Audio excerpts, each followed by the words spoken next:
IVM.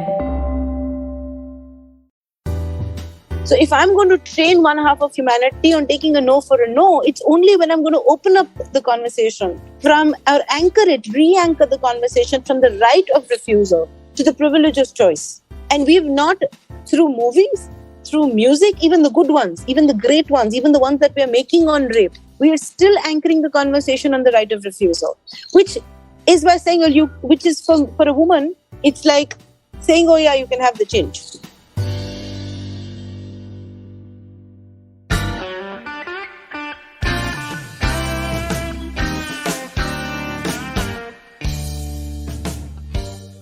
Hello and welcome to the Filter Koffee Podcast. My guest today is many things. Nishtha Satyam is the mission head at UN Women. Nishtha was brought up in a family that had cultural and linguistic roots in many worlds, from Syrian to Tamil to Benares to Kerala, and linguistically to also Arabic and Persian. Her role at the United Nations is one that she desired and chose and worked towards. After being trained as an economist and after almost taking up civil services as a vocation, and after being in the middle of a successful career at management consulting. Nishtha is one of the most impactful voices on gender bias. I was drawn to her views first through her writing. In fact, the title of this episode is in itself inspired by an article she had written for The Pioneer last year called Offending Patriarchy, Change is Impolite. But after recording this episode and after listening to her for more than 90 minutes, I can see why her points of view are so compelling. Because it comes from a larger and deeper understanding of our world itself and its inequalities, especially when it comes to gender. It is also probably why her questions to this world are the hardest and the simplest at the same time. It is also the first episode where we have ever recorded with a guest who is outdoors. So enjoy the sounds of Istanbul as you listen to this episode. Stay with us. We'll be right back on the Filter Koffee Podcast.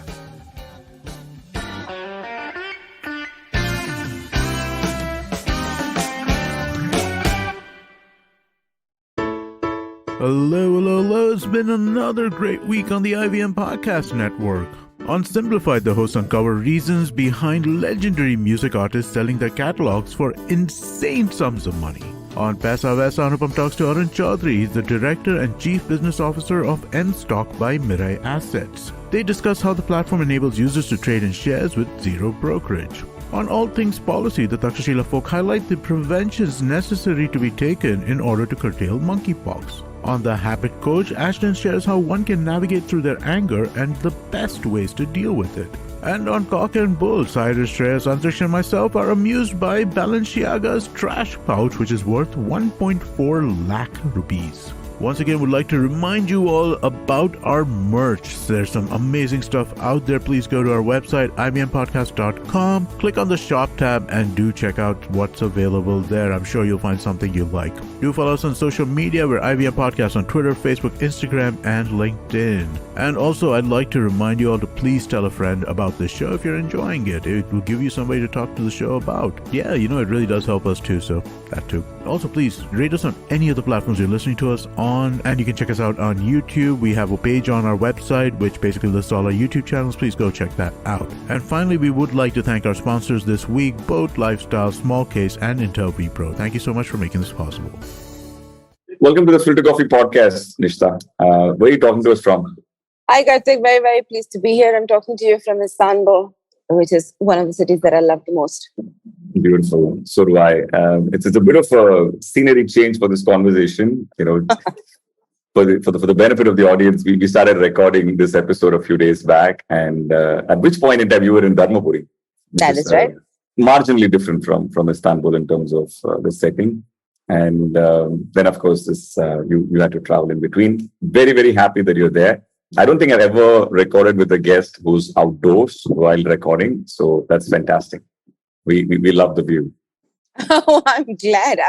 Actually, surprisingly, I do most of my recordings outside because I think just air in the hair, not for trying to sound sexy, but it just gives you greater flow to the conversation. So happy to welcome you to the other side. That's awesome. It is hot. But talk to us a little bit about your view right now. I've expected when you're outdoors to hear a lot of noise. I can't hear much. Well, that's because it's way early in the morning. India's about 2.5 hours ahead. So Right. people are just about waking up, trying to get to breakfast. You will hear, as we progress through this conversation, probably a lot more noise. To the left, I wish I could turn the camera, but that spoiled the settings. To the left is a very clear view of the Blue Mosque. I'm staying at this very boutique, very small but historic building that once used to be a shopping center in the 1890s. From it has got character features of the Ottoman Empire, and it's always been my cozy place to stay. Rooms are small and nice and cozy, just the way I think I like my travel. That's beautiful. Simple, but something intimate about the place. Yeah, it definitely sounds like that. We're going to talk a lot about your journey, not just physically, but in your career and what you're doing right now with the United Nations. But I guess a lot of who you are right now was sort of defined by the kind of childhood you had. Talk to us a little bit about your younger years growing up in India. Where did you grow up? Well, yes. So I am, as much as I never let go of the opportunity for captive audience to tell them how great I am and how cool my upbringing was. But the truth really is that I was a lousy Tamil kid, like we all are, probably. I was born and brought up in Delhi, which is the capital of the country, but I have a complex lineage. My mother's mother is Syrian, and of the Syrian Christian community that we see. She was actually Syrian. She came in much later she came a little before the independence. She came in when she was married to a coffee producer. So they basically came to Kerala for coffee trade. She fell in love with my grandfather and they both eloped and got married. They had a couple of kids together, which was both their second marriage. And my mom is from the second lot. Actually, sorry, my mom is from the first lot. So from that side, it was pretty complex because my grandfather was a very conservative man. Doesn't show by his actions, but he was conservative. He was from Kannur. He was a Tamilian. He was many generations Tamilian. My grandmother was Syrian. They pretty much settled down in Palakkad, which at that point was really only it was an administrative unit between Tamil Nadu and Kerala, which now falls in Kerala. So that side of my bringing was complex because we were spoken to in Arabic. We got our instructions in Arabic, so we knew when to sit down, when not to do. We drank Arabic coffee. We grew up on scents and smells. And on the other hand, we had a very, very Tamilian upbringing, which we read Tamil newspapers. We were taught our Tamil literature. But it gets a little more complex when you put the paternal side into the role. My father's side, many generation Tamilians, but from Banaras. From Varanasi. And even at that time and even now, Banaras had a lot of Tamilian scholars who were taken really from the south to the north to do all the scholarly work, to teach. So my grandfather was a mathematics and physics teacher, and so is my mother. So we have opposite ends match. And so they spoke fluent Urdu because of where they were located. In fact, my grandfather spoke Persian, but we were largely a Tamil-speaking household. So I grew up in Delhi, particularly didn't associate myself much with the city, other than its lousy behavior of getting up at 11 in the morning, which I am a true fan of that model, which is very unlike a Tamilian household. But we grew up as a very Tamil-speaking, both in terms of language, but also in terms of culture, associations, TV, films, songs. So we were the odd one out in Delhi at that point in time. I think so far my parents have always looked at themselves as the prototypical immigrants that come looking for work. And even how they got to Delhi is a very, very interesting story. But that was my upbringing. It was very conservative. My mother was a maths and physics teacher. She taught in a school which I studied in, which is torture enough, as you will understand, from class 1 to 10. Then in an act of rebellion, I left school between 10 to 12, little that it did bring me. My father actually used to work for the Planning Commission of India for a bit, but then he went on to the ground, and because of the history that his mother brings of work on the ground, and he worked on microfinance, he worked on several institutions, but he really worked on also the whole Devdasi system, which is basically temple prostitution, which is where women were dedicated to temples.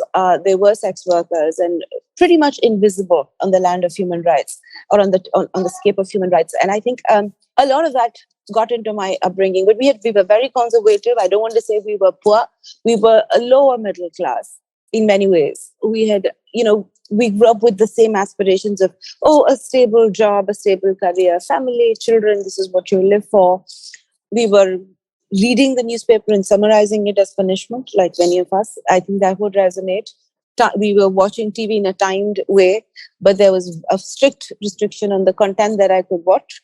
So it was a very, very tightly knitted by both parents and tightly upheld together upbringing with very Victorian morality standards, by which I think I have strayed quite afar. Tell me a little bit more about this summarizing the newspaper. That sounds like a really, really interesting punishment. Well, yeah, I know. So the first punishment was to read the newspaper every day, which is, my father subscribes to 14 newspapers even today, which I think is also a bit, I think this qualifies for examination. but he had 14 newspapers. We had two Tamil newspapers, the rest were Hindi and English. And this is also the context of how and where I was growing up.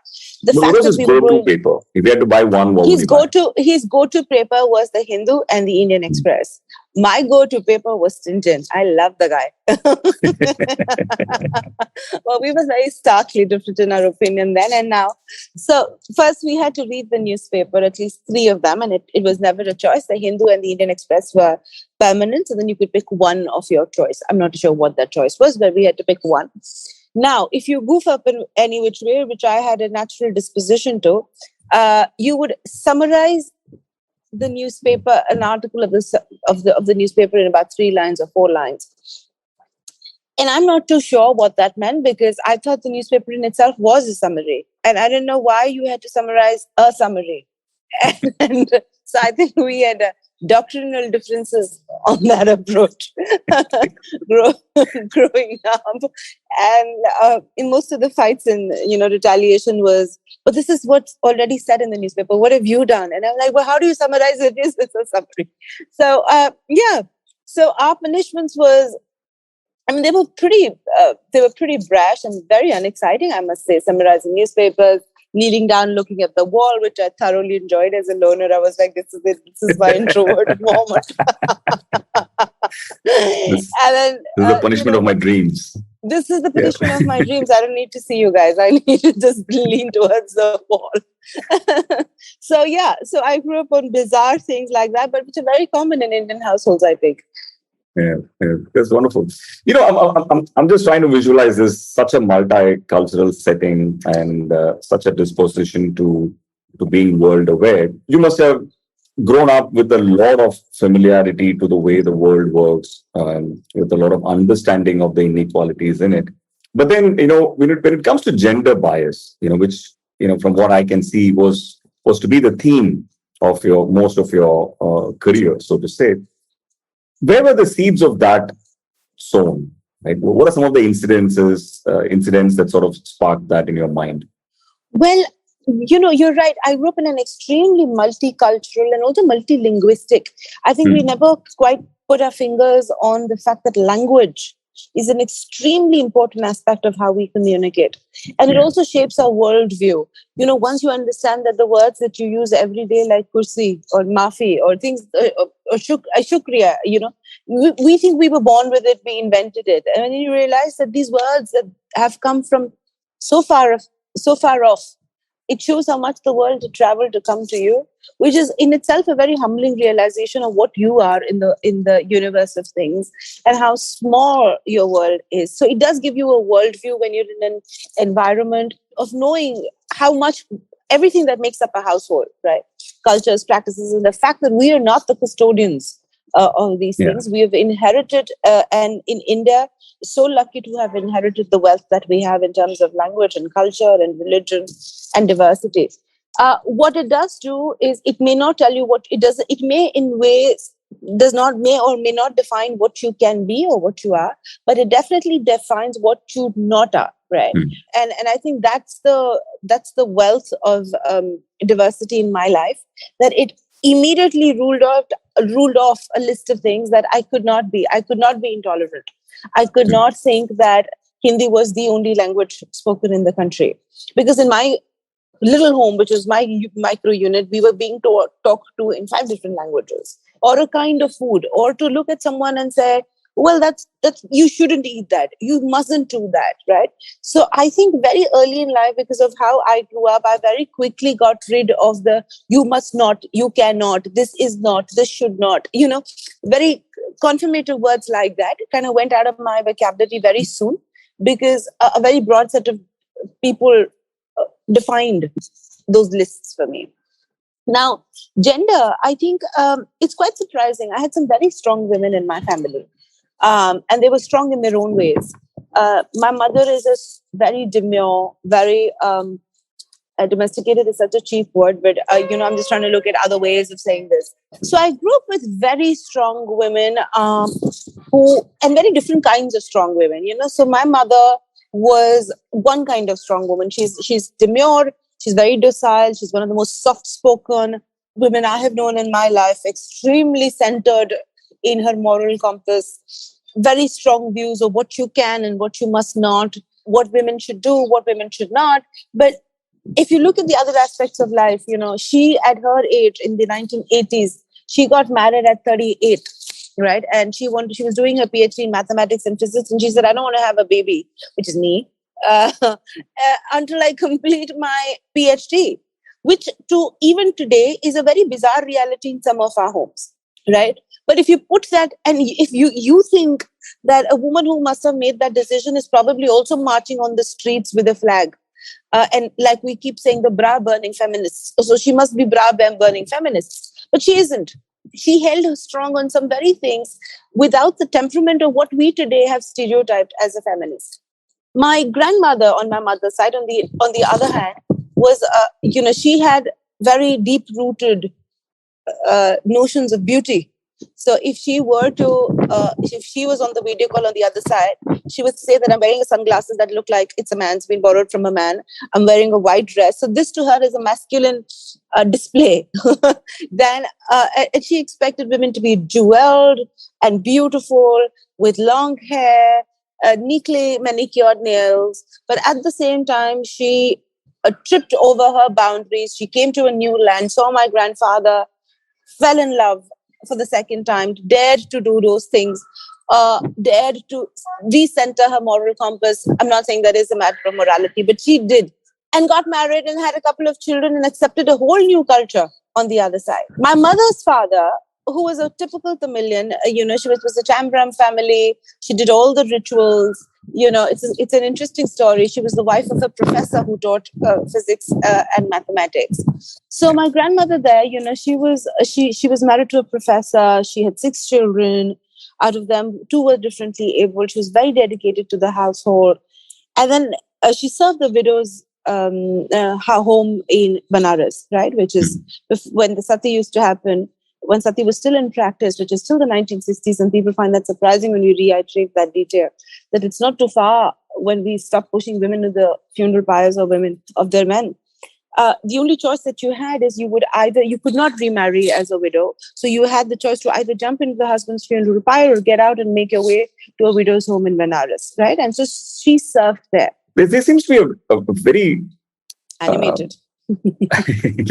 Now searching for the right word. There seems to be a lot of intent. You spoke about how your dad sort of worked with Devdasis and how your grandmother worked with other communities.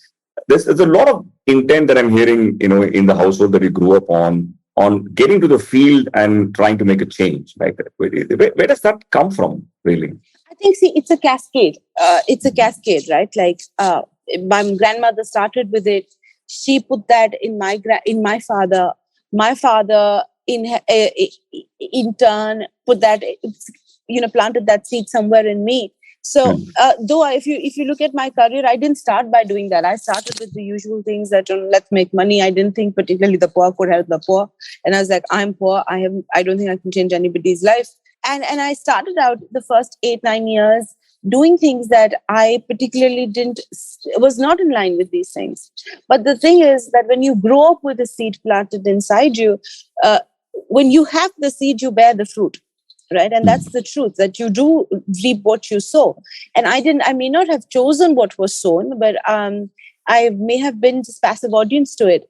But at the end of the day, what satisfies you, what brings you meaning is very defined by how you were brought up and the notions with which you were brought up. So today, if you were to go to my house and tell my mom I'm a multi-millionaire, and you know, I can buy you a jet, I can fly you over a private jet and take you to the fanciest part of France and buy you good cheese and good wine. It doesn't make sense to her. You know, it's not something she appreciates. She'll say, "Oh, apdiya, oh," and you know, and you're like, "What do you mean by oh, apdiya?" It's like, so your upbringing defines what success means to you, right? Or what makes you happy. And in the end, I do think that sometimes, many times, we are trying to impress our parents, right? We are trying to impress people who love us. We are trying to achieve that sense of, well, I wouldn't say the sense of status, but a sense of respect and honor in their eyes. You want your parents to be proud. And it's important that you identify the things that make them proud. So if I were to go to my parents, both my father or my mother, we are all defined by what we have grown up with, the measures of success that we have grown up with, what our parents think and are going to hold as success. I think when you grow up with a very defined sense of, oh, what is successful? Or how many lives have you reached? Have you changed a life? Have you done anything to make this country a better place? Or people's lives anywhere in the world? You have a very different set of standards. So you may start up by doing things that the world holds successful, but in between the game, you realize that's not what makes you happy either. Yeah. And you pack your bags and you leave, which is my story too. Let's speak about that a little bit in more detail, right? You would go on, like you just now said, to take a different track, the corporate track. You were with KPMG and then with Amex, if I'm not wrong.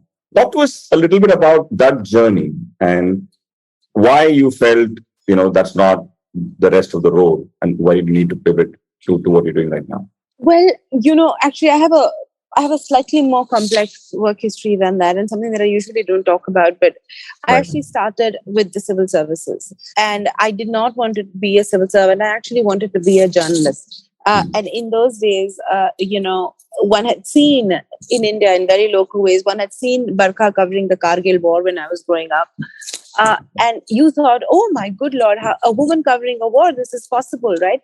At that point, we didn't think it was a woman covering a war and that was a breaking of barriers. But you saw a woman covering a war, so you didn't think that it was impossible, right? And you saw the comfort with which she was sitting with many army officers at that time at the altitude of Kargil, having a laugh. In those days, Ye Dil Mange More had become from being the tagline of Pepsi, and who thought that it would go on to describe the victory of the Indian Army in a war, right? And I think from your perspective as an advertiser, it's also an incredible example of how much advertising influences us, right? And we'll come to the connection of advertising and gender later. So when I was growing up, I wanted to be a journalist. I thought I had everything in me to be a good journalist. And in those days, now it's not, but in those days, there was this dark road that connected where most these agencies were located. It was a place called, it's still called the Vasant Vihar Stretch. And actually, it was a Tamilian girl who was robbed and shot at about 3 a.m. in the morning when she was coming back from work. She was driving back from work. And me being the only single child, and of course, your parents, they don't come from bad intent. But at that point, everybody jumped up and down, and I had got through Jamia, I had got through Maika, where you're speaking to me from. And I wanted to be a mass comm student because I wanted to be on TV or anywhere else, any form of journalism. And my father said, no. You're the only girl that we have. We don't want you to be shot on the street. And I don't know why Indian parents hold that as the ultimate we don't want you to be killed. But in that case, it was not a bizarre statement that they were making because it had actually happened. It had actually been done to a woman. So it wasn't a space where I could have put my hand up and say, what are you even talking about? Because it had happened. And it has happened many times since then. And it has happened many times since then that women journalists are at a very different stake in terms of in terms of exposure, in terms of security, in terms of safety. And you see that women disproportionately bear the brunt. Now, the thing is, at that time, you don't realize it is because you are a woman, right? Because you realize, well, I'm a woman. These things matter to me more, or these things are a bigger problem for me than it would be for you. And you live with it as the reality of your life. You think this is fine, this is what it is, and I work with my set of realities.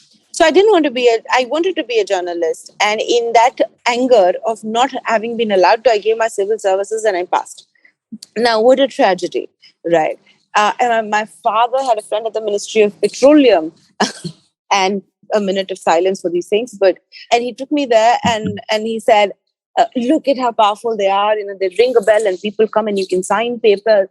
And at one point in time, you would be commanding the administration of this country.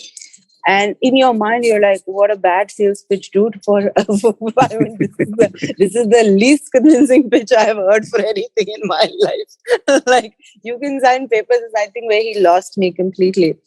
So I backed out of that. Now, imagine being, what it means to back out of civil services in India in a lower middle class household, right? Like, I was to be the claim to fame for the rest of my 7 generations to come. And here is this girl who says, I don't quite care. I don't want to do this. I don't want to sign paper. So I took the training. I still did that for a couple of years. Oh, good Lord. Now I see the value of it. And now I see when you begin to understand. But at that point in time, I used to keep asking myself, this what where was your training, if I may ask? It was in the academy. It was in the academy in Missouri, like all IS officers. Yeah. And then you realize, well, this is what I want to give my youth to, like signing papers, like being scared, like fear, right? Like, am I doing this right? Am I saying this right? Oh, my senior officer is here. Should I be standing? Should I be sitting? And I was like, no. Like, but at that time, I didn't quite still put my finger on the fact that it was gender.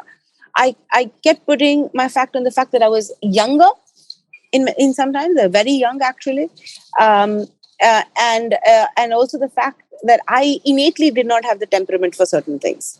Now, what was the next cool thing? The next cool thing is also you can't go from being from an Indian household and what is accepted bar. You can't go from being a civil servant to a sculpture artist. You see what I'm saying? Mm-hmm. Because then you would typically be declared mad and to be sent seeking for some sort of help. So you had to pick the cool kid in between. At that time when we were growing up, the private sector was the next big thing. Right? You had seen the Delhi was bubbling. You had seen this little town called Gurgaon that had come up with tall buildings that the city's landscape had never seen. So you knew that something was happening. You knew that, India was taking off in terms of its private sector, and you may have wanted to be a part of it. Now, that's how I came to American Express, and that's what led me to KPMG and the consulting world, which I did for about 8 years. And there was this one day, I'm not going to name the client for purposes of decency, but there was this one world-renowned manufacturer of consumer durables in general. And we were looking at their India strategy. And I'm trained in economics. So as an economist, we were looking at an economically viable model for them to bring in one new category of juices. And so for 50 days, and we were all tensed about, how are we going to present to the client? Their global CEO and the board was coming to India. And, in the consulting firm, even the waiters, they were dressed up. And we were all trying to impress them, right? I mean, of course, like it is anywhere in the world, you're always trying to impress someone. So we were trying to impress this group of people who cared about introducing a new sector or investing more than a couple of $1 million in the beverages industry. Yeah. And I was delivering the presentation because I was decent at that, though I was still very young. I was only about 27. And and the then COO, and now I can take his name. Unfortunately, he's passed away, but he's in COVID but post-COVID, but he was one of the greatest mentors I've had. And is running with presentations of what the industry looks like, the value, all these things that we keep talking about, CAGR and how the industry has grown, what is the average attitude of the Indian consumer. And in the end, I actually walked up to him in a matter with great disappointment and asked him one simple question. I said, are you so excited about selling juice? Are we all so excited about selling juice? Like, this is a group of 20 people from IIT, 10 from IIMs, you, me, everybody. Like, why are we so excited about bringing juice to this country? And he said, what a ridiculous way of looking at something. And I said, no, but this is all, and I started crying. And so, of course, he was a 50-year-old man then, and he got very nervous about a 27-year-old crying. And he said, because we were good friends and we had great friendship, he said, why are you crying? And I said, I'm crying because we're all excited about selling juice. And he said, well, what's the problem? I said, that's the problem. That is, my friend, the problem, that we're all excited about how to get a set of people convinced about selling juice in our country. I mean, my answer to that was, God damn it, don't sell juice. We're fine. We're fine without your juice. Right? It's not like it's healthcare. And I saw that I was very far from what bothered me and from what bothered someone else in the same situation. Right? And I think that was my break moment. And I went back to my desk and I said, if I'm going to put my time and my youth and myself into something, not that I'm a smart ass person, but whatever I have and whatever innate abilities that I'm born with, I'm not going to spend time in thinking why we should sell juice in India and how we're going to make that a success. Now, I'm not saying that that's a problem for anybody else, and I'm sure there are people who are very turned on by these things, right? But I wasn't. I found it so problematic that I started crying in my business. And I said, I'm so disturbed with my own life. People were looking at me thinking, oh my God, like, who is this person who's so off? I mean, people really came up to me that day as a part of the team and they said, oh, you're very young. I think you're going through a difficult relationship. And I said, no, it's none of that. I'm genuinely very bothered about the fact that I'm printing, Tetra packs of how juice can look and sustainability features. Like, I'm not interested in this. And that's when I came back to the seat. And, when my father he was doing his PhD in the US, and it was very difficult at that time to actually be an Indian and go to the US and study something. And so for the first 7 years of my life, we lived apart because he was in another country. So the first time I went, he was based in Massachusetts. And the first time, I had gone to see him. That's a funny story in itself because the only airline we could afford was PIA, was Pakistan Airways, which passed through Lahore, and the plane broke down in Lahore. So it was hilarious. But it was in that journey, I think he had taken us to New York for a tour, and he had borrowed his friend's car. And, the UN's building is at a place where you can't stop the car. It's a very busy road. But I remember that he got me off his lap and he said, in Tamil, he said, look at them. I actually thought it was a flag shop. Because there was so many flags. And as a child, that's the only thing you notice, that I actually thought it was, sorry, there's a cat. 1 second, hold on. Sorry, my life is as bizarre as I'm making it to be, but it was a real cat that walked over the phone. We should keep this segment in the final edit. This is a note from me to the editor because we very rarely have cats disturbing the recording. But please carry on. The cat just walked over your phone and gave you a look and went. Anyway, this is why people don't think I'm normal. But anyway, so there were so many flags, and that's the only thing I could observe about the UN building. It was a tall building that stood strong by that river, and there were so many flags. So I thought, oh my God, my father's got me to a flag shop because there's so many flags. And because we couldn't stop on the road and it was someone else's car, and I think he was just careful of not goofing up on the streets. He said, in Tamil, he said, will you remember this? A couple of years from now. And I said, yes. How can I forget a flag shop? And he said, he said something bizarre, which was a big statement for a little girl. He said, this is where the world decides how to be friends with each other. Yeah, that's what he said. He said, this is where the world decides where to be friends with each other. And I was like, it was the UN building. And he said, when you grow up and you go to school properly, it was 5 years, you will see the UN building in your books. And of course, the only UN building we see in our books is UNESCO. I don't know why, but I mean, great. I'm very happy for UNESCO. And then but that's such a profound line. Like I've heard a lot of definitions of the United Nations in my life, but here is the world. This is the place where the world decides how to be friends. It's a beautiful way to describe it. Yeah, that's true. And I think he kind of simplified as much as he could for a 5-year-old. And I was like, why do people decide how to be friends? I mean, you know what I'm saying? Like, you're friends or you're not friends. Why do you decide to be friends? And so he got me down in the car and he said, "Will you remember this?" I said, "Yes."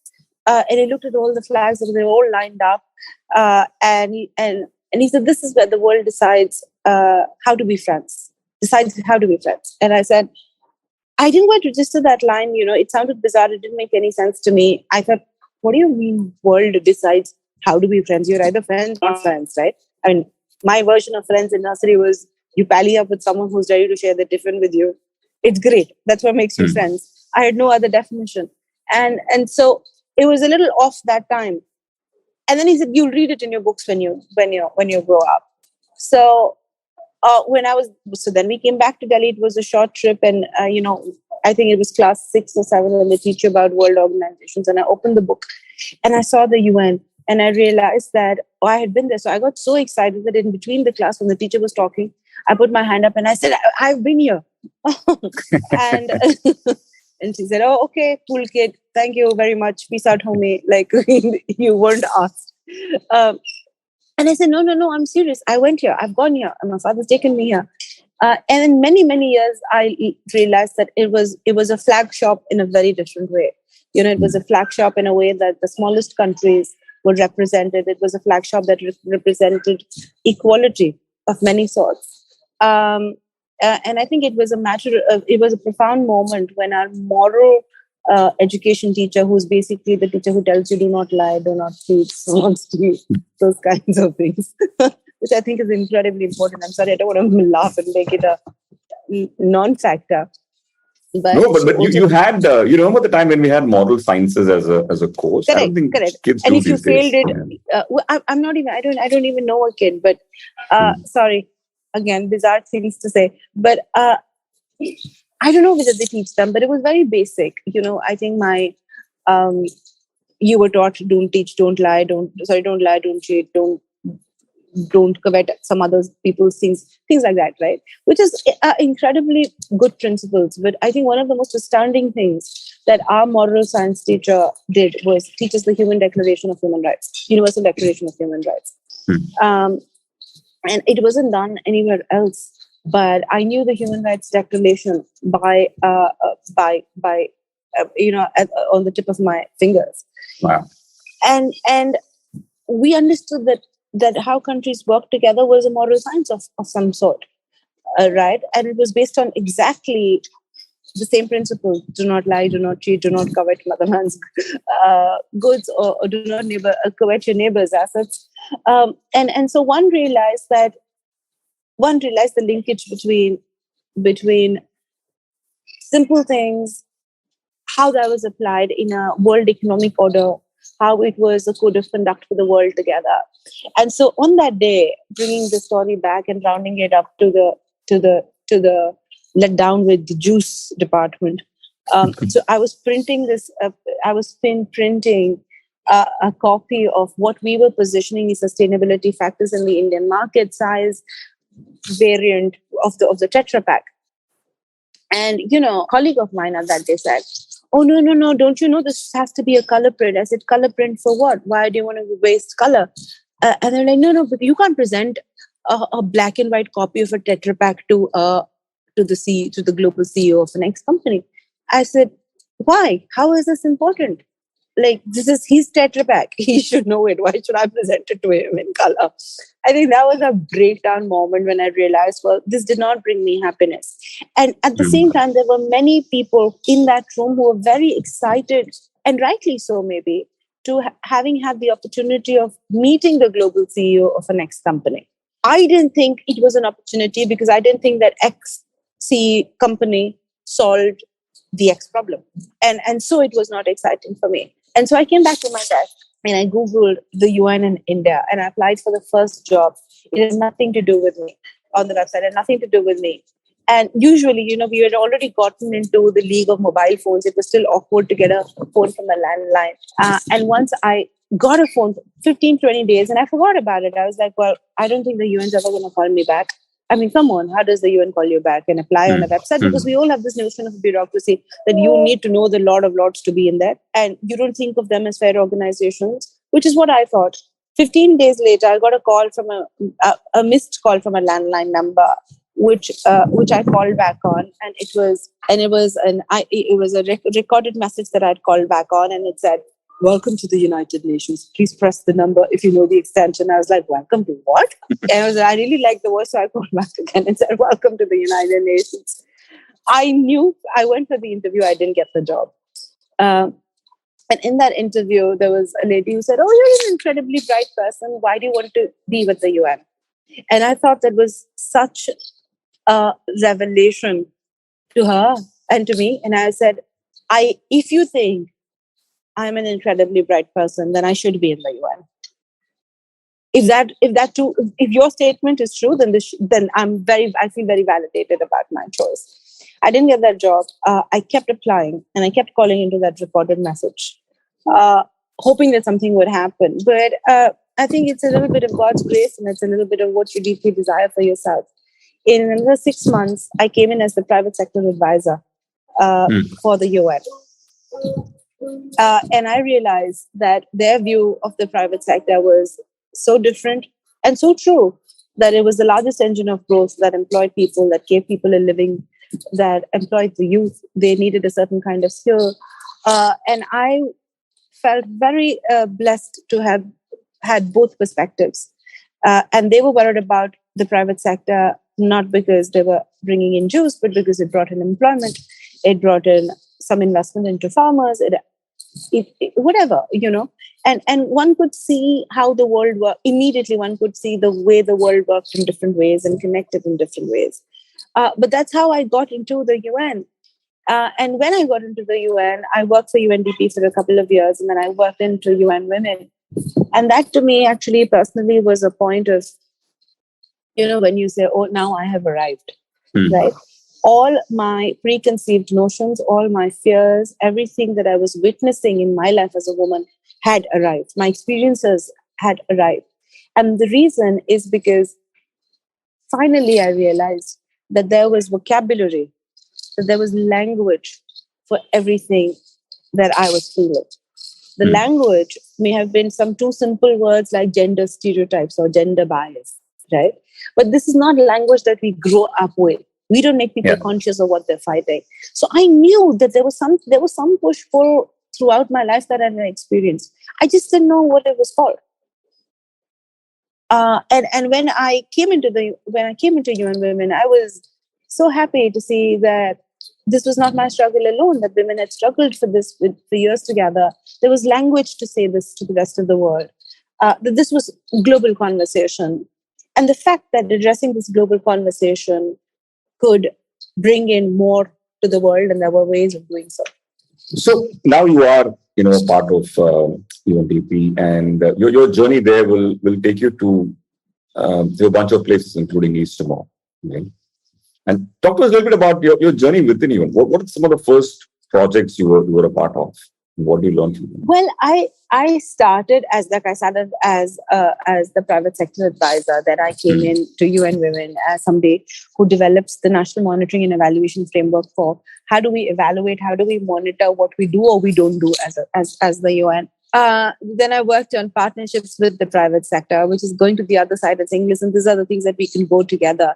I remember it was in that profound moment that the government of India developed the social responsibility law that we see as of today. And one had the good chance of participating in it.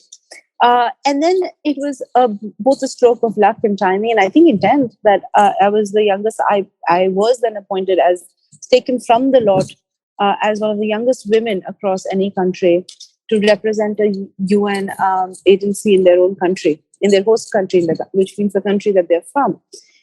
And at that time, the thinking was that India could not have been led by somebody who was not Indian, who doesn't realize how deeply social culturally rooted we are. And I got the opportunity suddenly to lead a UN agency. I mean, it was not even it was beyond my dreams, even at that point in time. So we did several things. We worked on women's access to the economy, autonomy, their voice, their identity, women's participation in politics, women's participation in science and technology, both on the ground and at the policy level. And then and then India was at that time the multi-country office for India, Bhutan, Maldives, and Sri Lanka. And you realize that, and I was very deeply comfortable with Sri Lanka because I speak Tamil. So, it was almost like going back home in so many ways. And then I realized the stark differences between what changes a country in its fabric, what empowers women, what empowers humanity. And one of the things that we realized that women's access to the labor force, the more women, which is also the difference between the North and the South in our country, is the more women go to work, the more women gain in economic identity and autonomy, the more progress is achieved in all other aspects of their life. It's not the single most barrier. It's not a single barrier, but it is the single most important barrier amongst other things. And we also realize at a very, very big level, at an economy level, what changes when women make more money. It was no more a statistic that when women make money, they spend 90% of it in a way that is directly more related to the development of a country, right? Which is nutrition, children, quality of education, food, healthcare. And all the statistics turn from statistics to reality. And it was very interesting to see how India was different from Sri Lanka, how a small country like Bhutan had its own character. And given their own history, and how what you may think as a tourist destinations, and the moment we say Maldives, the only thing that come to our mind is the beautiful beaches, crystal clear waters. But when you look at the status of women and the Maldives, it conveys a very, very different picture. So what it gave me is the opportunity to look at my favorite constituency, which is women, from a very different vantage point at a very deep level, is to skip like there's the Instagram reel, let's skip to the good part. See, I'm very Instagram friendly. But what it gives you the chance is to actually not skip to the good part, but skip the good part. Because that is what the world knows anyway. When you have the chance to skip the good part and look at the more trouble, look at the more deep paths of what makes a country and what doesn't. And what makes a country, I can say with certainty, are its women. As change agents. Look at our own households. We all have these stories. It's not even, I don't even have to make it exciting by quoting another woman outside. The moment we all look back at our lives, personally and intimately, we all find that story of that one woman who changed her life. I hope in good ways, but mostly it is in good ways. How they held everything together when everything else was not working for us. And put all of those micro units together and imagine the macro scene. The contribution that women have made to people's well-being, homes, countries is incredible. And like they say, for most of history, Anonymous was a woman. The only thing is that all this contribution that they've made, when it came to being of any economic worth, the world has had a beautiful tool called patriarchy, a way of organizing the world to keep them away from having their names on it. And I think that's what we're in the business of doing, is visibilizing the invisible contribution, but the incredible contribution that women have already made and are making. What do you see in places like Maldives and East Timor that you didn't know already? Many things, when I was working in the Maldives, again, if I were to close my eyes for a second and think of something with the Maldives, or you had to, it's crystal clear beaches, white sand, one of these Instagram influencers who are on a swing these days. That's the global image of Maldives. But when you get there, you see how women bear the brunt of the lack of mobility. Right, which means that you're in a difficult situation. You have to first find a boat to get out of an island to go to an island. Maldives has one of the most beautiful and exciting and also troubling confluence of indicators. It is one of the countries with the highest penetration of the mobile phone and the highest penetration of the internet. Now, you wouldn't think like that, but it's true. It's also a country that is going through, at that point, a very serious process of radicalization, for which, when the country moves more conservative, the first to bear the brunt are women, because you suppress the most easily suppressible part. Women are a part of the workforce and are largest contributors to Maldives' GDP because of tourism and hospitality. But at the same time, they're not represented in a formal workforce, right? Maldives is yet to form a law on, there are many significant gaps in family law in terms of access to safe abortion, access to divorce, entitlements after divorce. And you see that in a country that looks so sterile, there are some very, very deep-rooted issues that the country is facing. Now, East Timor, on the contrast, is another very exciting example because it's the youngest democracy in the world. They're 20 years into their independence. So they're the new kid on the block. And imagine it must be, and 20 years of very brutal Indonesian rule. And you see that in countries that have gone through a long history of war, there is a long history of retaliation and resistance, which is borne by women. Because there is one thing that bonds women more than it bonds men in a scene of war, which is it brings together those who are left behind, and mostly they're women, right? And these are not women who are left behind because they did not participate in this war. They're bound by a sense of shared grief. Every single woman has lost either a husband or a young son or a brother's son or a sister's son or a nephew or a partner to that war, right? And they've had to move on from that life while keeping the economy alive. Keeping systems alive, right? Women in East Timor were the front runners in keeping the intelligence network of the country together. Women share more information more easily and in more coherent ways than men do. You have to train men to talk to each other. Women talk to each other naturally in a way that women work in collective groups. And when you put that as an attribute, you understand that there's a great difference between collective wisdom and individual wisdom, right? So women have worked on collective or have leveraged the tools of collective wisdom for all through history. And you see that gives them the ability to resist better in a situation like this. They're bound by shared griefs. They're bound by a shared sense and a common sense of loss. And they're usually the ones left behind to pick up the rubble in a way that their life is disproportionately affected. Yeah, this reminds me, as you're listening to you, it reminds me of this conversation I had with Mandri Sodhi Someshwar, who, among other things, is the author of a book called Lahore and many more on the partition. And she said a sentence which just completely stayed with me. She said, most battles are fought over the body of women. Right? That's right. That's true. Yeah. And in multiple ways, not just sexually, in terms of the struggle one has to go through. Yes. I think, women's bodies are battlefields for the educated. And sometimes people say, when you educate a society, things become better. No, it is a group of very educated judges who are today deciding whether they're going to prioritize the right of a fetus over the right of a full-grown woman in a country that has been considered as the benchmark of human rights sometimes, which is the United States. And so you realize that women's bodies are battlegrounds, not just sexually, but in terms of also their autonomy, and also with who's left behind and who's going to pick the rubble and build an economy and build a home back together. It is also the easiest tool of offense. Yeah. You see how our bad, you see how the whole construct, if you look at any language, you see how cuss words are coded. I'm not offending you. To offend you, I'm saying something about your mother, because that will offend you. I mean, just look at that structure. If someone has to offend me as a woman, they can say something to me. But if I was a man, to offend me, they'll have to say something about my sister or my mother. And look at that structure of how we build honor and dignity. We have solely placed honor and dignity in the pants of a woman, right? That's where all our honor and dignity of the whole world is stored. And the easiest way to violate your honor and dignity is to attack another person who has done nothing to deserve it, and neither have you. But also in a way in which that honor for whatever it's worth in the community or at a socio-economic level is disturbed. I mean, so they are the easiest targets in a situation of not just war, in a situation in any event. We see that this is true for all countries.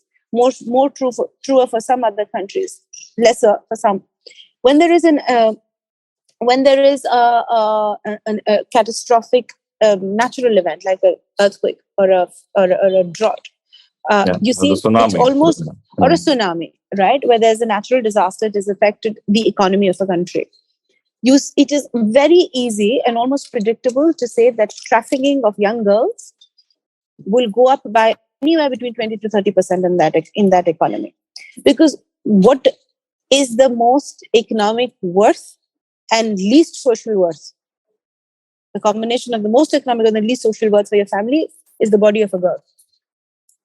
The easiest to sell and the most wanting to get rid of, because she's a liability otherwise, but an asset when you want to sell her. Right? So the first thing that we look for in a case, when there's an earthquake or when there's a disaster, is trafficking. Because young girls are sold as young brides outside geographical boundaries. And these things, when we start talking about it, when we start realizing it, it's very disturbing. It's very, very disturbing. But then you realize that it is, we choose as a nation to be disturbed. And I think, again, it comes back and it ties into my first story, that I was disturbed that I was spending my time helping an organization understanding what kind of beverages to bring into a country.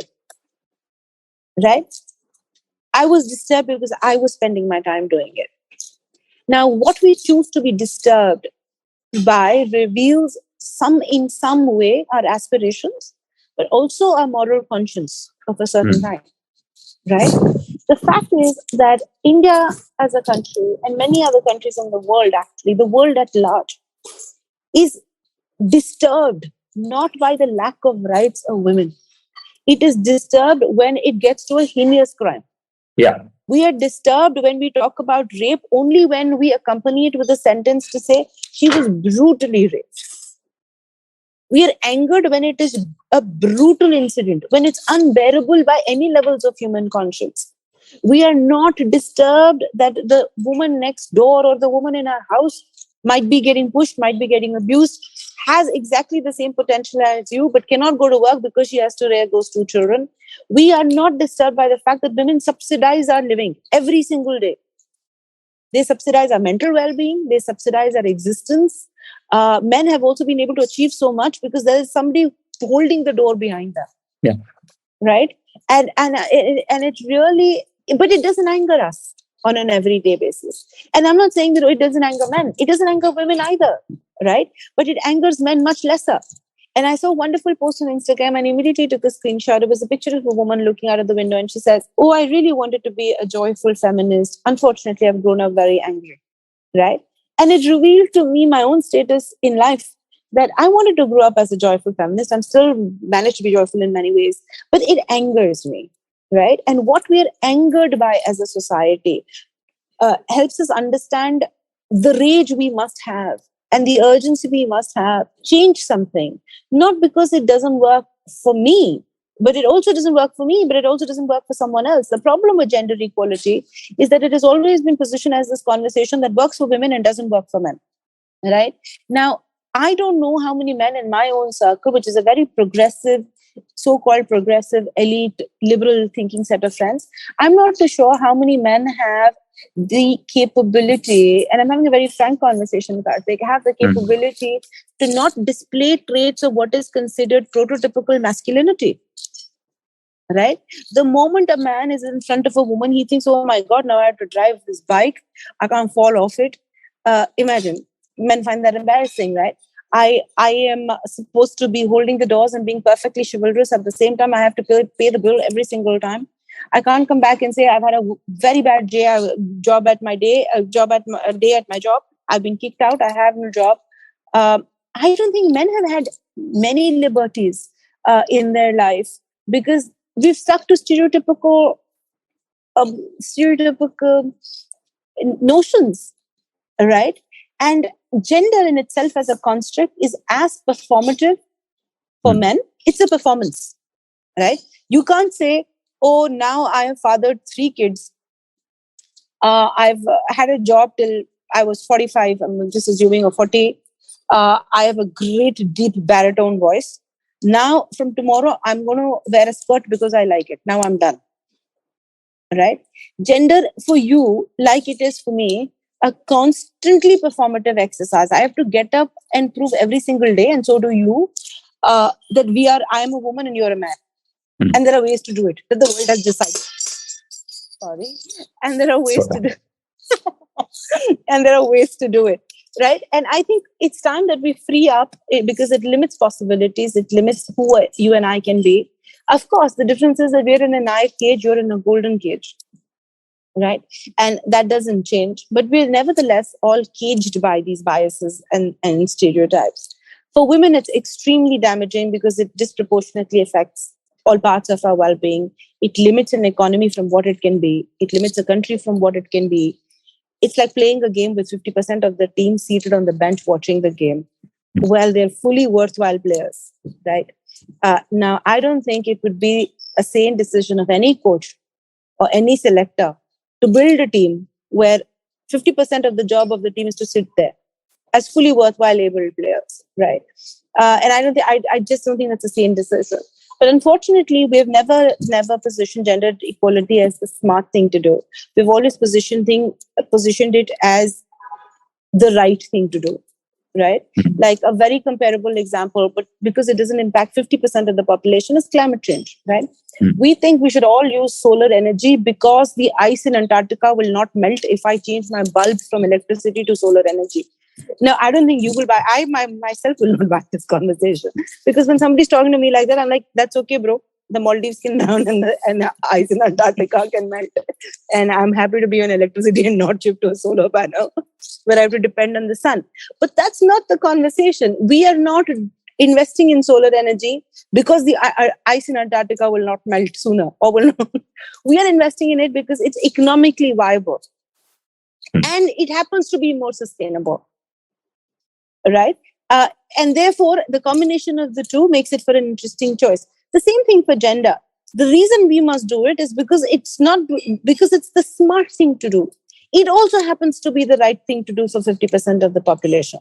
But because gender is about nothing but power relationships, it's not pleasant. I'm going to stop there. Yeah. No, as you were talking, especially on climate change, right? I think we marketed it very poorly. So when I say Correct. we, I mean the people who want change. It's a pathetic campaign overall, right? Yeah. I think the imagery of it, the call to action of it, should be very, very different. But you were talking a little earlier about things that make you angry, and I was just wondering while I was listening to you what makes me angry. And to me, it is the entertainment industry overall, right? And especially, I can talk about the pop culture I grew up with, which was a lot of that in Tamil before I moved out of the city. And I just realized just a few years back that what I thought was, the golden age of great film music, etc. 90% of the lyrics ever written, and this is true in most languages, but I can only talk about what I know of, is titillation, is about body parts of women. Like, that's the kind of songs that won national awards, won Filmfare awards, that made us call people as the grand poet and all of that. Yeah. Right? We've spent decades, I'm not talking about like a few years or a few battles, this is decades of writing and scripts as well, right? For decades, we've only spoken about this very small part of life, which is man falls in love with girl, right? And that's about it, right? And to me, when I look back at it, this could have been a great force. And I'm not devaluing some great pieces of art which have come in between, but this could have been a great force of change. This could have been a great force of revolution, which I think we've completely squandered, didn't we? Yeah, absolutely. I agree with you. It angers me. Right? It angers me now when I switch on this TV. There was this Tamil movie called Gentleman. So there was this song, Tantan. I don't want to sing it. I'm really bad, but I was about to. I am perfectly convinced that you think I'm not normal, but I will sing you the song later after the call. The whole shot, the first 3 to 10 seconds of that, is a knife placed on the woman's navel. It's so alive in her eyes that it doesn't skip it. At that point, you're like, what is going on? Why is that exciting someone? Right? I mean, imagine the fact that it's also surprising, it's also surprising how what we demonize and what we don't demonize. More so about Hindi film pictures, Hindi movies, that until almost the 80s, I think even till the early 2000s, every villain was also a rapist. But But he was not a villain because he was a rapist. He was a larger villain. He was a larger gangster. He was also squandering money and doing all of this and doing all of that. But one of the ancillary businesses, the ancillary crimes, was also rape. Right? You see how you position the violation of the woman as the least common denominator in those movies. Least. Absolutely. Okay thing to do. Right? And when you also, even the good movies for that matter, a man falling in love with the woman, right? I mean, even those movies which were made in great intent about love and life and sacrifice was the agency of the men to choose. Yeah. Right? Which is my problem also with consent. When we say, today when we put the law together and we say consent is central, right? A yes is a yes and a no is a no, right?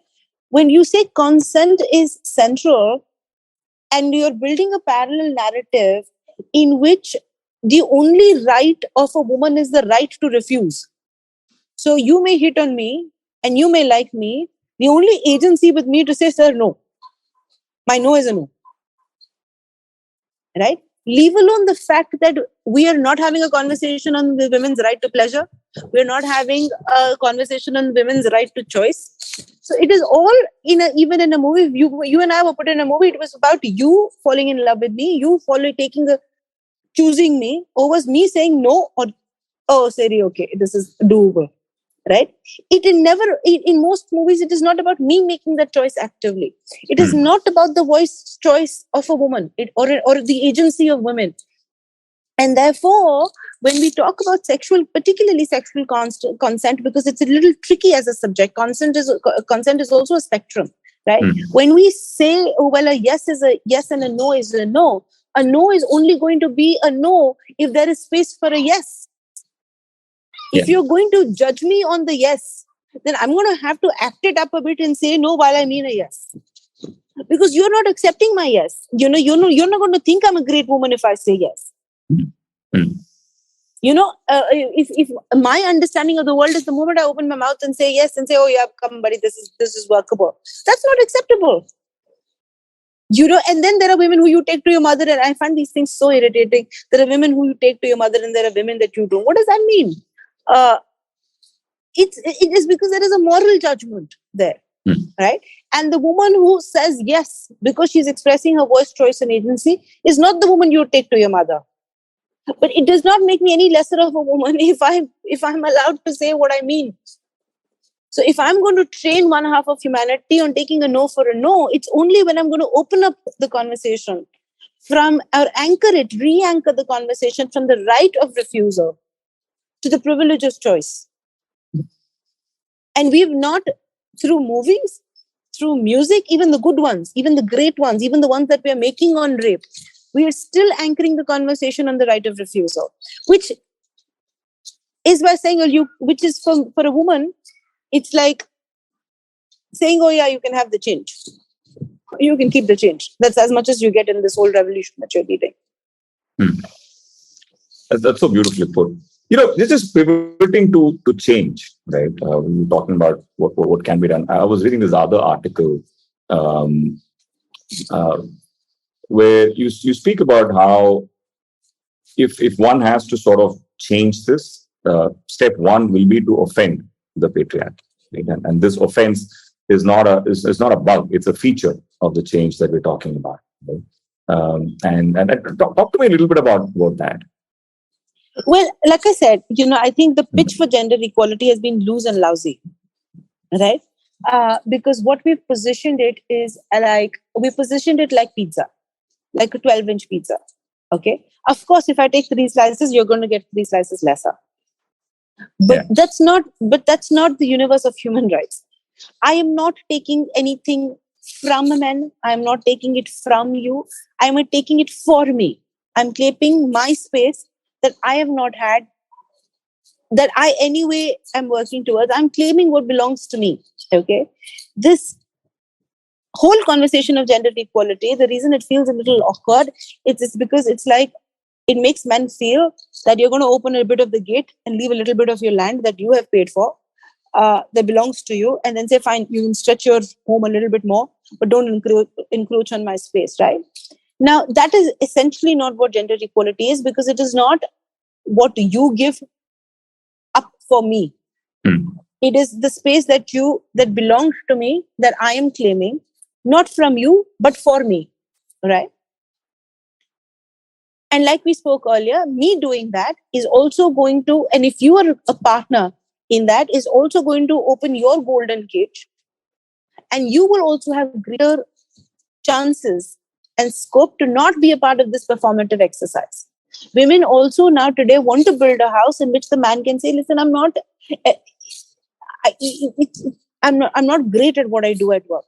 Every day is not payday, right? We have really built a world only for prototypical, toxically masculine, successful men. Yeah. Now, how many CEOs do we have in a company? One. But we all want to date that CEO. If you look at the dating, the marriage market or the dating market, sorry to call it a market, but because of the way it works, the dynamics of these markets usually reveal the parameters of attractiveness. Right? So when you look at a marriage ad in any newspaper, which is hilarious, it's the most entertaining thing in the world. If you're looking for a boy, it will say tall, handsome, wealthy, well-to-do. I mean, these are the words: wealthy, well-to-do, from a good family, earns this much. These are the parameters, right? Preferably CEO of a company. What does that mean? Preferably CEO of a company. Sometimes I think I should write these ads. My favorite is clean habits. Clean habits. Clean habits. It's like that chart we used to have. Now, what does a good boy do? Get up, brush his teeth, touch his parents' feet. And you're like, oh, bro, I skipped like eight of the first. I'm at the last. and clean habits. We're not building we're not building a character sketch of a real human being. I mean, imagine in a company of 7,000 people, there's one CEO. You want to create the aspiration of a woman that CEO is my target group. That is the person I want to date because he's successful enough. On top of which, he will have a six-pack ab, and he will be a gentleman. He will hold the door. He will first pull this, and he will now, in our new world, he will also go to school to pick up his kids, and will come back and also know how to make food so that I can chill for a few days. Now, and will not cry. And still will not cry. And still will not cry, but still is going to be the most, sorry to use unparliamentary language, the most attractive, sexy guy in the bedroom. That guy who has spent 20 hours at work is probably going to sleep waiting for an OTP. That's his life. Right? Right? You know how waiting for an OTP is a preoccupation of the Indian life. I don't even know why we do this. Well, we'll come to that part of humor. And his expectation is fair, tall, beautiful, preferably virgin. I don't know what these things mean. Educated, but does not work. So she has spent 20 years of her life educating herself to make toast bread for you, which is an incredible ask of a woman. I mean, I don't know how that works. From a good family, homely, that one word, Appa Sami, homely. Yeah. What does that mean? What is homely? What does that mean? I don't know what that means. Homely means what? Somebody who stays at home, who is home friendly. And why would a normal woman not be home friendly? I told the world I'm a very home friendly person, right? I love keeping up my house. But you have built the whole character of people into silos as trade-offs to each other. And look at the aspirations that we are kind of building, right? Now, in this process, when women say, well, I want my rights, I'm educated, I'm going to go to work. Because I go to work, I cannot be the one cooking the whole time. We'll split this up. Sure, when we'll split the bills. I'm not saying Dutch everywhere and take the romance out of a date. What I mean is, but it's also important to say, why is it romantic when the guy pays, right? I mean, these are also, we're trying to work through different architectures, right? And let's remind ourselves that when you're dismantling patriarchy, you're dismantling the oldest institution of the world, right? And romance has its character of patriarchy. Rights has this character of patriarchy, and everything does not dismantle at the same rate. Right? Something can be a very rightful, because a lot of men ask me this question. But the moment I'm going to make money, you cannot come back. Let's put ourselves into a household for a minute, right? Because it makes it more visualizable. The moment I make my own money and I've had to deal with the shit of my own, the stress of my day job, and we come back, the kids are yelling, and you're also yelling, and your yelling is of more economic worth because you're the guy who's supposed to work in the first place. I'm ancillary to this whole idea. And therefore, in my tense situation, I have to calm you down, be your therapist first. I think women have fallen out of that. Right? The conversation in households today is, I've had a stressful day, you've had a stressful day. Today, why don't you make dinner? It's not my turn. Let's do this differently, or whatever, in ways like this, right? But what it does is it threatens and it disturbs power relationships, right? We don't even like it when our drivers, in a country like ours that's deeply hierarchical and deeply based on inequality. Imagine you were to make a call to your driver and the driver says, sir, I'm not in a mood to come and drive you. You'll be like, what is this? In your mind, he doesn't have the right to talk to you like that. Yeah. Right? He doesn't have the right to come and tell you that he's not in the mood. If he was to say, pick the phone and say, sir, today my mother's not feeling well, my wife's not feeling well, my children are all crying, I'm in deep debt, my brother has died, I can't come to work. It's a fairly acceptable thing to you. Right? But if he says, sir, I'm not in the mood today, why don't you find another thing? I will be back at work tomorrow. It doesn't work for us. We're like, what? How dare you talk to me like that? The reason is because there is a power relationship. There is that ladder in which he works or she works for you, right? The reason we don't talk back to our bosses and they don't like it is because there's a power relationship. We're not equals. There's a hierarchy. We don't like when people break that social hierarchy because we think we're entitled to their calmness. We're entitled to their subjugation. We're entitled to be there, right? And it's the same about gender relations in the household, that men feel they're entitled to certain things. Like you see the whole conversation, I'm sorry, I'm going to say this in Tamil, but because this is the Filter Koffee Podcast, my pitch, it's well placed. When we goofed up, when we were growing up, in many households largely, when we were goofing up and we're not doing anything right, the mother would say, இன்னைக்கு அப்பா வரட்டும் வீட்டுக்கு, உங்க அப்பா வராரு அப்புறம் சொல்றேன், இது இந்த மாதிரி செஞ்சுன்னா உங்க அப்பாக்கு எவ்வளவு கோவம் வரும்னு தெரியல. Which means that your father is entitled to that anger. Yeah, just to put it in perspective, for who don't understand, like let your father come today, right? Let your father come home. If you know how upset your father is going to get if he knows this. Yeah. She is saying this while she herself is upset by it. But she's not saying, oh, I am very upset by what you are doing. But the way she will position it is, you know how upset your father will be. Which means that the upsetness that my father is feeling is of greater social worth than how upset my mother is feeling. Because he's entitled to feel upset and angry. And his anger is worth millions more because he's entitled to anger, right? Now, these are, if you start looking at how our everyday conversations pan out, these are gender relations. These are power relations, right? And if when you say gender inequality, you're correcting a historical wrong, you're bringing it back. So you are going to threaten power relationships the most, right? And one part of power relations is you opening up your power to say, well, this didn't belong to me in the first place. We're redistributing power amongst ourselves as individuals who believe in this but you're not redistributing your rights or your space. Therefore, it's not a pizza. But what happens is when power relationships are disturbed, anywhere, like I said, I gave you the driver example because it's comparable, right? Anywhere where our fundamental view is that, oh no, in the ladder of social hierarchy, this person is below me. And that person one day claims this and says, listen, you're human, I'm human, we're equal. Let's do this equally. We're disturbed by it. And therefore, this whole, the whole and this is my tag to and if you look at my bio anywhere, it says I'm an unapologetic feminist. Okay, because and the reason I keep saying that about myself, and everybody asks me why, what does this mean? I'm an unapologetic, is because I am not going to be scared of offending another person, because I'm not offending them based on their caste, color, creed, or anything to do like that. I'm not discriminating. There is a difference between discrimination and offense, and discrimination is an offense. But offense is not always discrimination. Offense can happen even when I am threatening what power relations that you have assumed, which is the basis of gender equality.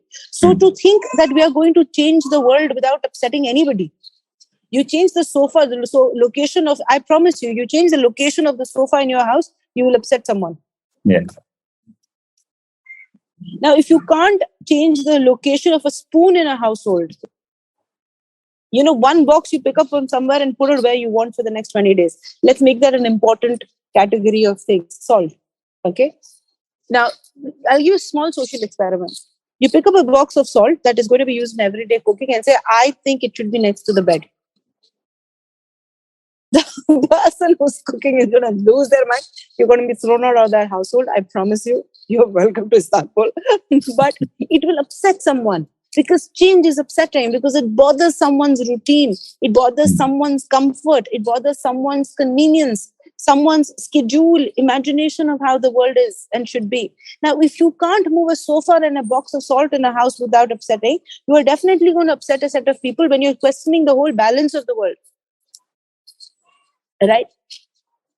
And therefore, I think that offense is the basis, or offense or disruption is the basis of change. So it's not a process in which all of us are going to come out happy, or all of us are going to go through this happy. Right? And by that, I don't mean the men are going to be unhappy and the women are going to be happy. This is for both. Right? You are going to be equally unhappy, and there are going to be points where I'm going to be equally unhappy. But this is to build a world that is more sustainable, that is more viable, economically viable, that opens up the doors for you as much as it does for me. And this glass ceiling that we keep talking about, we think women are going to pick historically or metaphorically a hammer and open up the ceiling that has kept them. I don't think it is as much as a matter of glass ceilings as much as it is opening the doors from the inside. Right? And that door is sometimes opened by people on one side of the door. Sometimes the door is locked from the other side of the door, and it can be only opened there. Right? And it's fortunately or unfortunately, there are more men on the other side of the door. Purely because in terms of how you occupy power in households, in parliaments, in governments, in companies, and that opening of the door is neither a privilege that you're extending to me, but really an enabler. Right? And I think the reason that I'm going to say that again, because it angers people when people look at it and think of it as some privilege that men are handing out to women only to be a better person. This is the same conversation of the ice in Antarctica. But no, what you're doing is you are as someone who believes in human rights, or even does not believe in so, you are enabling one half of humanity in support of the other, who has equal talent and should get equal opportunities. A very interesting question that men have asked me is, why do I have to believe in something? Why do I have to believe in something? I am perfectly fine the way I am. All right? Why do I have to believe in something? The two pushbacks that I get is, why do I have to believe in something? No, you don't have to believe in something. But I only want you to be conscious that you are not believing in something that is working for you. And if you still don't want to believe in something that is working for you, that's fair. So I want to correct that understanding. If you still don't want to believe in it, that's okay. The other thing that I get is, not all men, not all men are wife beaters, not all men are rapists, not all men are abusers. And therefore, men in this whole conversation of gender and feminism feel a pushback, because they're like, I haven't raped anybody in my life. I've never hit my wife. I've never abused a girl. Not me. I don't know what you're talking about. So no, not all men. Yes, 100%. The conversation so far has been very wrongly placed. Not all men, 100%. But somehow, all women.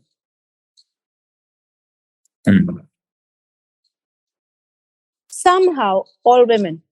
I challenge a man to gather around him 5 women that he believes he loves, he trusts. Daughters, friends, girlfriends, lovers, wives, mothers, sisters. 5. 3. Let's make it simpler, 3. I would challenge them to find 3 women in their own lives who had no story or have never faced discrimination because they're a woman. Who had to do and live life in a way that they did not want to because of their gender. Who don't have a story where they were scared to walk on the road, who had to put their hands in front of their chest because they don't know how the person in front is going to be reacting. Who've not been told, "Arey, come home on time." Who've not had to be alert in a room full of people. Who've not tried to do anything because of their gender or have never suffered a setback. So somehow, not all men, yes, but somehow every woman. And the point is, how do we explain that? There's a wonderful, wonderful quote by a very old philosopher. It says, every snowflake in the avalanche pleads not guilty.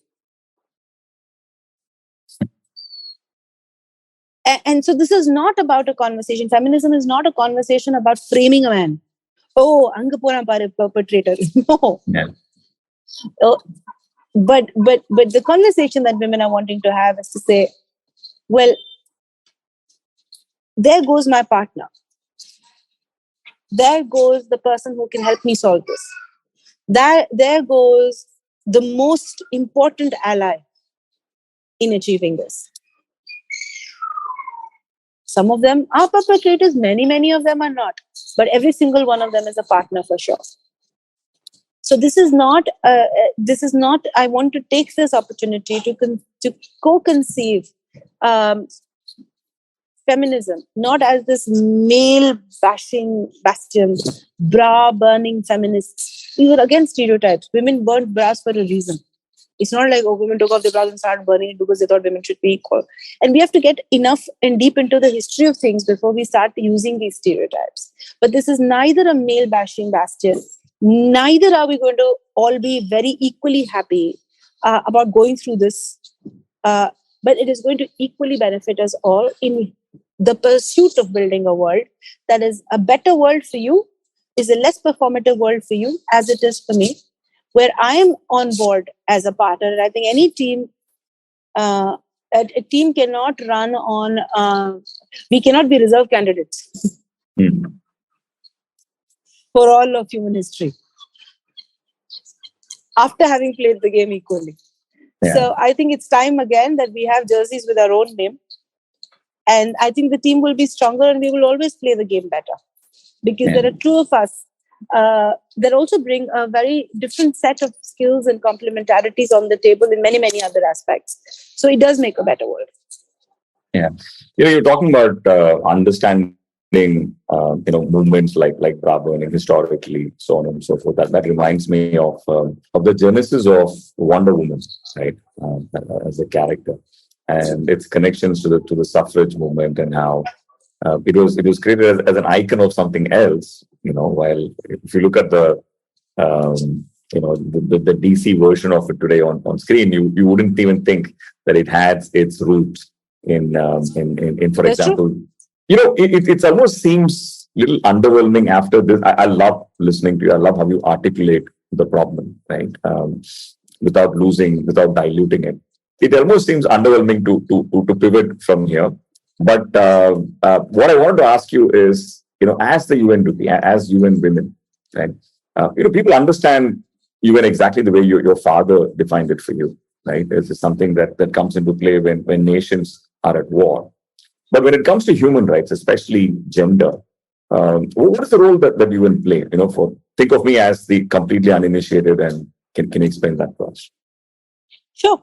I think that the historical role that the UN has played is in making human rights as the basis of the code of conduct, right? And when we say human rights, Hillary Clinton for once said something very famous, that women's rights are human rights and human rights are women's rights. But these are not two distinct conversations.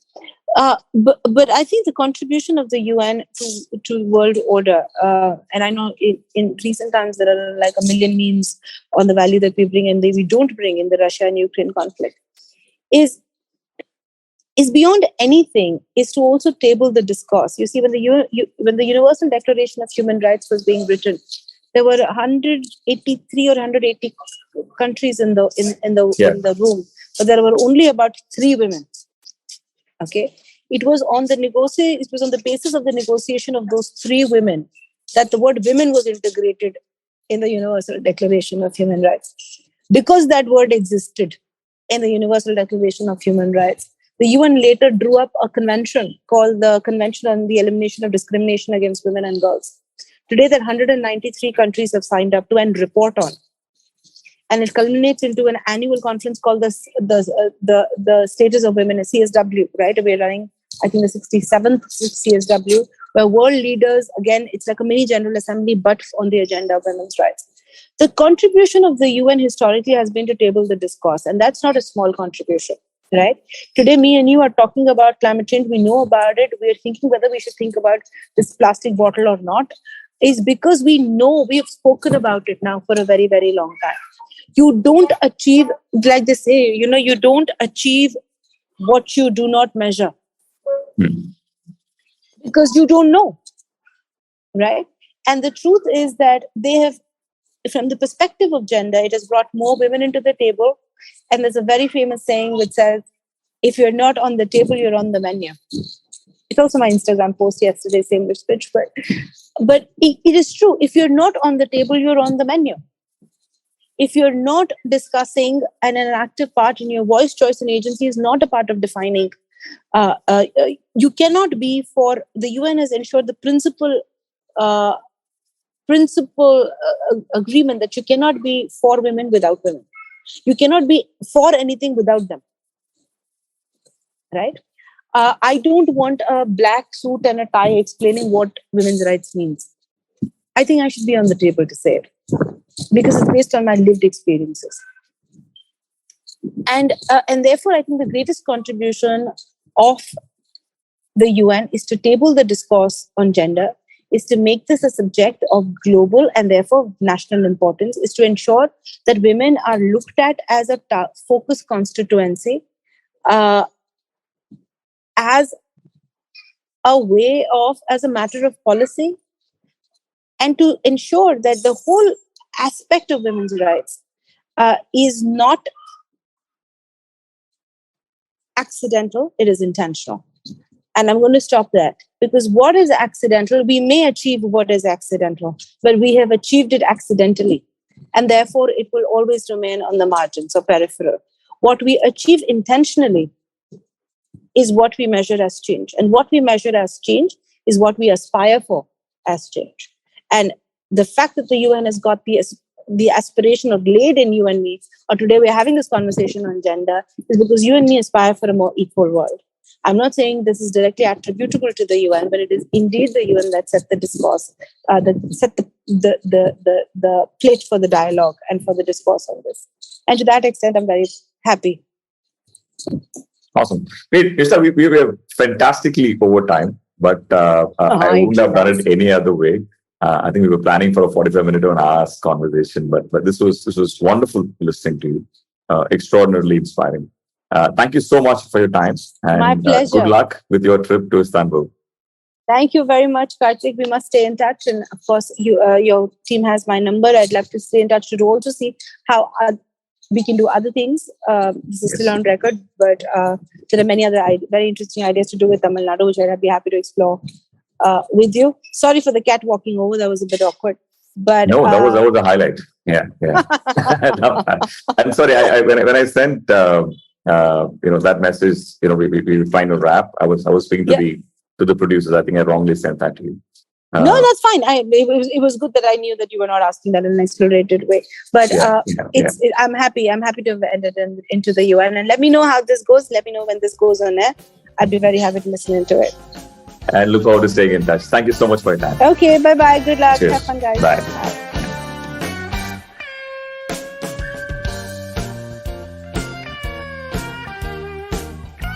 if you like this podcast, don't forget to check out other interesting podcasts on the IVM network. You can listen to us on the IVM Podcast app or ivmpodcasts.com. You can also follow us on our social media. We are at IVM Podcasts on Twitter and Instagram.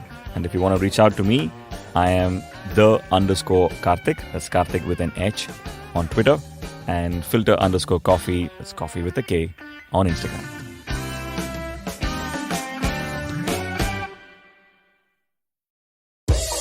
Don't you think that if everyone around you is getting smart, you better be smarter? Hey there, I'm the traveling professor Siddharth Deshmukh, and I'm back with season 2 of my podcast to make you smarter. Smarter with Sid. What's this season's focus about? Well, it's about 10-minute nuggets that will make you stand out at work. It's time to go from smart to smarter. Tune in every Tuesday and Thursday and become smarter with Sid. Have you ever wondered where the business world is headed? How the ways in which we create, market and sell to consumers will evolve? Or if we'll ever go back to wearing pants while working? For answers to all of this and more, tune into Advertising is Dead with me, Varun Dugirala. Every Tuesday, as I talk to entrepreneurs, leaders and change makers from across business, media, marketing and beyond. You can catch all episodes of Advertising is Dead on the IVM Podcast website, app or wherever you get your podcast from.